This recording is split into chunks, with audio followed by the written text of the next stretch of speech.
All right, today we're going to pick back up with what are called cattle drives. Yesterday we went to the Great Plains. We talked about those who settled there. We talked about how the government pushed people there. One of the prime opportunities was pushing cattle. There was an enormous amount of wild cattle in this region, and if you could learn how to lasso and be handy with a rope, you could basically make yourself a fortune, and then of course push the cattle, to the market.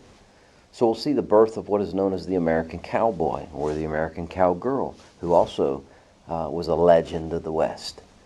They all had to protect their herds, so they had to be handy with their pistols as well, or in those days, Colt 45. Regardless, they became an icon of this time period and of American history. The cattle drive itself was the collection of the cattle that had been rounded up, and they had to be pushed. They had to be pushed basically out of Texas all the way to Kansas, where the Transcontinental Railroad or other railroads would pick them up and take them to the main line. So this became a pretty cool profession, and it lasted for about 20 years. And then all of a sudden, barbed wire and ranches started to pop up, and cowboys couldn't push their cattle on the free range anymore. But it was quite an adventure, and it became quite a, as I said, market for an opportunity for those who were going to the West, because most of this cattle was free game, and if you could catch it, it offered a good reward or good return. Here's your definition. Cattle drives provided an opportunity.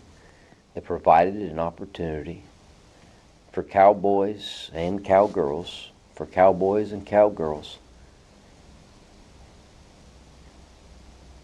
to push cattle to the railroad,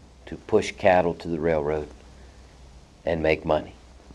To push cattle to the railroad and make money. Now, I've been talking about the Great Plains, and I very briefly have mentioned that there is a few large Native American nations who still reside in this region. And the United States government recognizes that these people are not necessarily going to adjust to the influx of the settlers who are coming there. They've positioned the United States Cavalry to apprehend these people and push them towards the reservation system that the United States government had established in previous time periods. They also are in the process of implementing the extermination of the buffalo herds. Specifically, the Sioux Nation and other nations like the Comanche are dependent on the buffalo. And if they don't have the buffalo, then their civilizations do not exist anymore. They worship the buffalo, they live off the buffalo, they eat from the buffalo. So the decimation of the buffalo herds would also mean the end of the trail or the end of life for these Plains Indians. So as the buffalo begin to disappear, the Native Americans are losing their identity, technically, in this part. The United States Cavalry, under the leadership of General George Custer, begins to round up and push Native Americans towards the reservations. Some go willingly, but most resist early on. Well, George Custer and his men stumble upon the Sioux Nation around Little Bighorn Creek. There's about 10,000 of the Sioux peacefully existing in their normal Native American habitat, and George Custer and about 700 men decide it would be a bold move to attack. They attack these Native Americans, and within a few hours, Custer and all of his men are dead. This becomes known as the Battle of Little Bighorn. Here's your definition. It was the last major victory for the Sioux Nation. It was the last major victory for the Sioux Nation.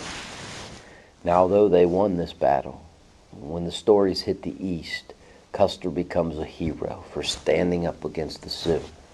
They almost idolize him.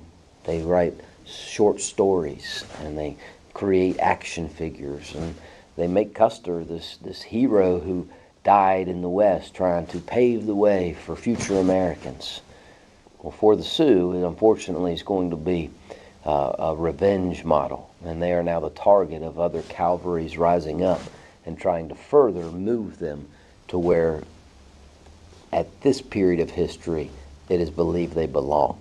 My next term is called Wounded Knee. If we fast forward a few years, we find most of the warriors and braves and Native American men have fought and died and no longer can defend their people.